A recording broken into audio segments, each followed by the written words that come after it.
महामारी के इस हमले को आपने काफी हद तक संभाला है, लेकिन अभी संतोष का समय नहीं है।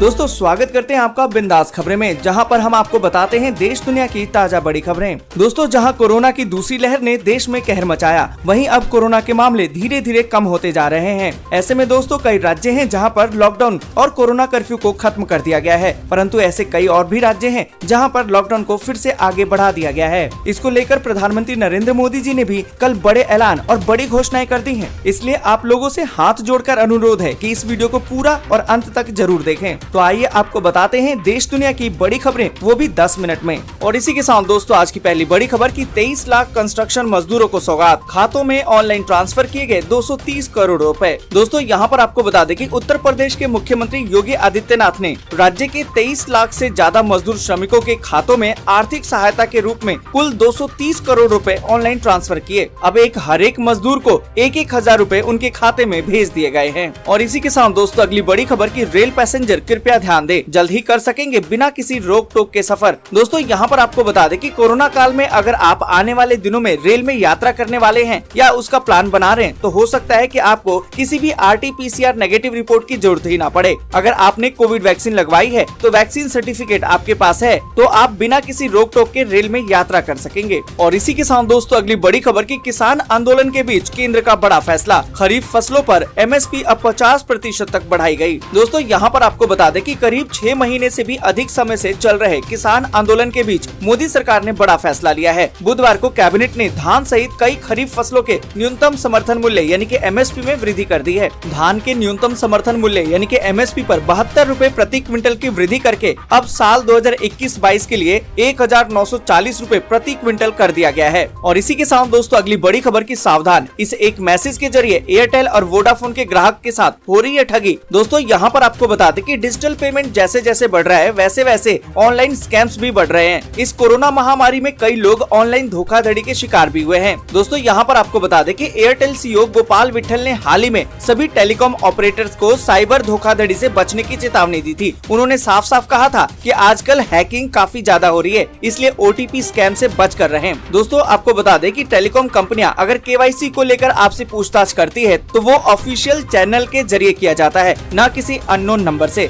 ऐसे में यूजर्स को इस बात का ध्यान देना होगा, अगर उनके पास ऐसा कोई भी लिंक या नंबर आता है तो उस पर बिल्कुल भी ध्यान ना दें। दोस्तों आगे बढ़े उससे पहले वीडियो को लाइक और शेयर जरूर कर दें। अगर अभी तक आपने चैनल को सब्सक्राइब नहीं किया है तो सब्सक्राइब जल्दी से कर लें। और इसी के साथ दोस्तों अगली बड़ी खबर की कोरोना संकट के बीच यहाँ के लोगों को लगा है जोर का झटका, अब इतनी महंगी हो गई है बिजली। दोस्तों यहाँ पर आपको बता दें कि कोरोना की दूसरी लहर के बीच कर्नाटक के बिजली उपभोक्ताओं को करारा झटका लगा है। बिजली की दरों में बढ़ोतरी का फैसला लिया गया है। आपको बता दें कि कर्नाटक विद्युत नियामक आयोग ने बिजली शुल्क में 30 पैसा प्रति यूनिट की औसत बढ़ोतरी कर दी है। और इसी के साथ दोस्तों अगली बड़ी खबर की 5 साल से कम उम्र के बच्चों के लिए मास्क जरूरी नहीं, गाइडलाइन कर दी गई है जारी। दोस्तों यहाँ पर आपको बता दें कि भारत सरकार ने कोरोना संक्रमित बच्चों के इलाज के लिए गाइडलाइन जारी कर दी है। स्वास्थ्य मंत्रालय के एक विभाग ने ये गाइडलाइन जारी की है। इसमें कहीं भी रेमडेसिविर इंजेक्शन का इस्तेमाल करने की सलाह नहीं दी गई है। इसके साथ ही विभाग ने HRCT इमेजिंग का भी विवेकपूर्ण इस्तेमाल करने की सलाह दी है। गाइडलाइन में ये भी कहा गया है कि जिन मरीजों में लक्षण नहीं है या फिर हल्के फुल्के लक्षण है, उन मरीजों में स्टेरॉइड का इस्तेमाल हानिकारक है। विभाग ने साफ कह दिया है कि कोरोना के पूरे लक्षण वाले मरीजों और अत्यंत गंभीर मरीजों को ही स्टेरॉइड दिए जाने चाहिए। इस दौरान मरीज की पूरी देखभाल की जानी चाहिए। और इसी के साथ दोस्तों अगली बड़ी खबर की अगर समय से पहले निकाल लिया अपना FD तो देना पड़ेगा इतना चार्ज। दोस्तों यहाँ पर आपको बता दें कि फिक्स डिपॉजिट यानी FD को सबसे सुरक्षित निवेश का माध्यम माना जाता है, क्योंकि ये तय रिटर्न देते हैं। अन्य विकल्प शेयर मार्केट, म्यूचुअल फंड जैसे अन्य निवेश के विकल्पों से अधिक सुरक्षित है। ज्यादातर बैंक 7 दिन से लेकर 10 साल तक की FD का विकल्प देते हैं। दोस्तों यहाँ पर आपको बता दें कि SBI के अगर आप ग्राहक हैं और समय से पहले FD से पैसा निकालते हैं तो बैंक को आपको कुछ चार्ज भी देना होता है। दोस्तों यहाँ पर आपको बता दें कि ग्राहकों को सभी अवधियों में SBI FD से 5 लाख रुपए तक का समय से पहले पैसा निकालने पर 0.50% जुर्माना देना होता है। और इसी के साथ दोस्तों अगली बड़ी खबर के आधार से तुरंत लिंक करें EPF अकाउंट, वरना नहीं मिलेगा 7 लाख का बेनिफिट। दोस्तों यहाँ पर आपको बता दें कि कर्मचारी भविष्य निधि संगठन यानी कि ईपीएफओ ने अपने खाता धारकों के लिए नियमों में कुछ बदलाव किया है जो 1 जून 2021 से लागू हो चुके हैं। अगर आप नौकरी पेशा हैं तो इस बदलाव को ध्यान से समझ लें। दोस्तों आपको बता दें कि सोशल सिक्योरिटी कोड 2020 के सेक्शन 142 के तहत ईपीएफओ ने एक नए नियम को लागू कर दिया है, जिसमें साफ तौर पर ईपीएफओ ने नियोक्ताओं को निर्देश दिए हैं कि 1 जून से अगर कोई पीएफ खाता आधार से लिंक नहीं होगा या फिर यूएन आधार वेरीफाइड नहीं होगा तो उसका ईसीआर इलेक्ट्रॉनिक चालान कम रिटर्न नहीं भरा जा सकेगा। और यहाँ पर दोस्तों आपको बता दें कि कोरोना महामारी के बीच सरकार ने ईडीएलआई स्कीम के तहत डेथ इंश्योरेंस बेनिफिट की रकम को बढ़ाकर अब 7 लाख रुपए कर दिया है। अगर आपका ईपीएफओ अकाउंट आधार से लिंक नहीं है तो आपको ये वाला बेनिफिट नहीं मिलेगा। और इसी के साथ दोस्तों अगली बड़ी खबर के अब दिल्ली में होगी नाइट लाइफ 24 आवर सिटी बनाने की तैयारी। अब रात भर खुली रहेंगी दुकानें और ऑफिस। दोस्तों यहाँ पर आपको बता दें कि देश की राजधानी दिल्ली को अब नाइट लाइफ के लिए तैयार करने की शुरुआत हो गई है। अब दिल्ली भी दुनिया के बड़े शहरों जैसे न्यूयॉर्क और शंघाई की तरह 24 घंटे दौड़ेगी। यहाँ भी लोग अब देर रात को पार्टी कर सकेंगे, परिवार के साथ बाहर आउटिंग पर जा सकेंगे।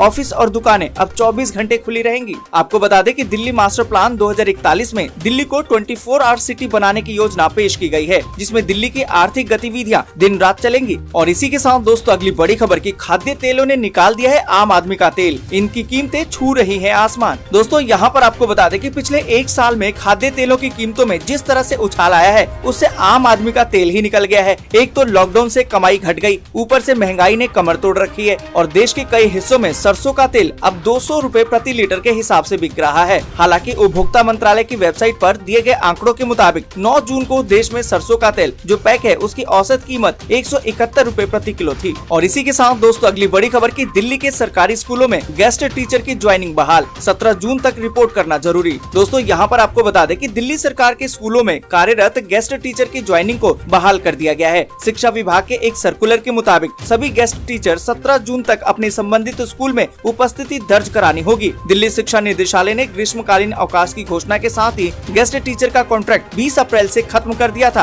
अब इन सभी टीचर्स की दोबारा से बहाली के निर्देश दिए गए हैं। और इसी के साथ दोस्तों अगली बड़ी खबर के 11 जून से इन रूट्स पर फिर से दौड़ेगी स्पेशल ट्रेनें। यूपी के लोगों को होगा इसका फायदा। दोस्तों यहाँ पर आपको बता दें कि कोरोना की दूसरी लहर के बीच बेपटरी हुई रेल सेवा एक बार फिर से पटरी पर लौटने को तैयार हो गई है। यात्रियों की सुविधा के लिए उत्तर रेलवे एक बार फिर से ट्रेन सेवाएं शुरू कर रहा है। रेलवे आने वाले दिनों में ट्रेन सेवाएं शुरू करने जा रही है। इन ट्रेन सेवाओं के जरिए उत्तर प्रदेश आने जाने वाले यात्रियों को लाभ मिलेगा। और साथ ही दोस्तों आपको बता दें कि रेलवे कई रूट्स पर फेरों में बढ़ोतरी करने की तैयारी भी कर रहा है। रेलवे ने तय किया है कि छत्रपति शिवाजी महाराज टर्मिनल से हजरत निजामुद्दीन के लिए राजधानी सुपरफास्ट स्पेशल ट्रेन चलाई जाएगी। आपको बता दें कि इसके फेरों को बढ़ा दिया गया है। ये ट्रेन अब मंगलवार, बुधवार, शुक्रवार और शनिवार को 11 जून से अगले आदेश तक सेवा देगी। और इसी के साथ दोस्तों अगली बड़ी खबर की भारत ने दुनिया के सभी देशों को छोड़ दिया है पीछे। एक दिन में सर्वाधिक मौतें दर्ज। दोस्तों यहाँ पर आपको बता दें कि बीते 24 घंटे में देश भर में कोरोना संक्रमितों का आंकड़ा दुनिया भर के देशों की तुलना में सबसे अधिक रहा, जिसने अमेरिका और ब्राजील के 24 घंटे में हुई मौतों के आंकड़ों को भी पार कर दिया। इससे पहले 12 फरवरी को अमेरिका में 5444 कोरोना संक्रमितों की मौत हुई थी। दरअसल पूर्वी राज्य ने प्राइवेट अस्पतालों या घरों में मरने वाले संक्रमितों का संशोधित आंकड़ा जारी किया, जिसके कारण कुल मृतकों की संख्या में बेतहाशा बढ़त दर्ज की गई है। बिहार के स्वास्थ्य विभाग ने बुधवार को कोरोना संक्रमितों की मौत के आंकड़ों में सुधार किया, जो 9400 थी, जबकि पहले इसको